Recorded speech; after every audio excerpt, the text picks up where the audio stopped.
छत्तीसगढ़ की जो हालत कर दी है उसे पूरा देश देख रहा है।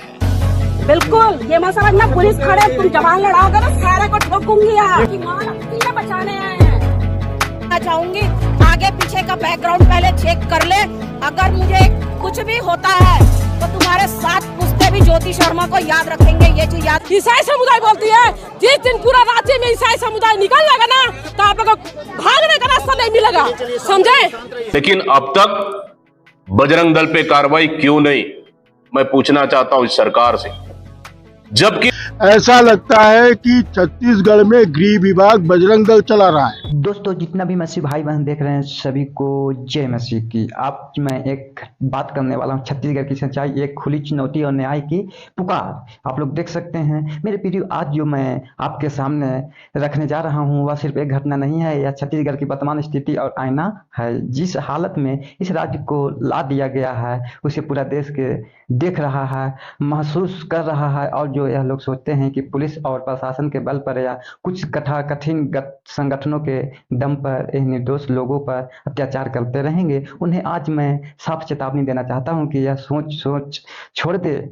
आज मैं इस चुनौती की बात करूंगा जो ज्योति शर्मा और रतन यादव जैसे लोगों की गुंडागर्दी ने पूरे मसीह समाज के सामने खड़ी कर दी है। जो हद तो हद होती है लेकिन हद पार कर गई। जब दुर्ग रेलवे स्टेशन पर 3 आदिवासी बेटियों, एक आदिवासी बेटे और 2 ननों बहनों के साथ बदतमीजी, मारपीट, छेड़छाड़ और जातिगत गालियां दी गई है और कोई साधारण अपराध नहीं था, यह पूरे समाज की गरिमा और सुरक्षा पर सीधा हमला था। कांग्रेस नेताओं ने साफ कहा इन दोनों ने न केवल गलत तरीके से दर्ज किया बल्कि मारपीट और बदतमीजी की। FIR दर्ज हुई, बयान दर्ज में गवाह मौजूद है, लेकिन कार्रवाई अब तक सुनी क्यों नहीं? इसलिए क्या छत्तीसगढ़ में गृह विभाग किसी सरकारी नेत्रों में नहीं बल्कि बजरंग दल के इशारों पर चल रहा है? मेरे प्रियो, सच यह है कि गृह विभाग का काम कानून व्यवस्था बनाए रखना है, लेकिन यह लगता है उसका असली काम कुछ और हो गया है। किसी का ट्रैक रोकना या किसी पर धर्मांतरण का झूठा आरोप लगाना, निर्दोष को जेल भेजना और कुछ संगठनों के कहने पर उनकी मर्जी से हिसाब से कार्रवाई करना, यह सब देखकर दुख और प्रकोष्ठ दोनों होता है।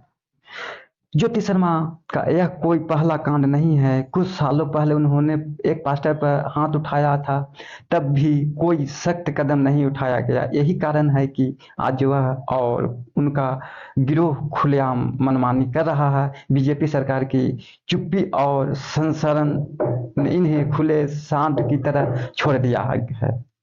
लेकिन मेरे प्रियो, अब हालत बदलते रह रहा है। मसीह समाज खामोश नहीं रहेगा। कांग्रेस के नेता, अल्पसंख्यक समुदाय और पूरे भारत में संवेदनशील लोगों मसीह समाज के साथ खड़े हैं। वह समय दूर नहीं जब उनकी गुंडागर्दी और अंत होगा। उस अपने वह वीडियो क्लिप भी देखी होगी जिसमें एक बहन ने 2 टूट जवाब दिए, जिस दिन पूरा ईसाई समाज राज्य में उतर गया उस दिन भागने का रास्ता भी नहीं मिलेगा। यह कोई धमकी नहीं बल्कि उस अन्याय के खिलाफ एक चेतावनी जो लगातार हमारे समाज पर किया जा रहा है। मसीह समाज शांति प्रिय है, हम प्रार्थना करते हैं, हम समाज में विश्वास रखते हैं, लेकिन अगर हमारी शांति को करेलता समाज समझा गया तो यह याद रखिए वही समाज यह है दुनिया का सबसे बड़ा संगठन है।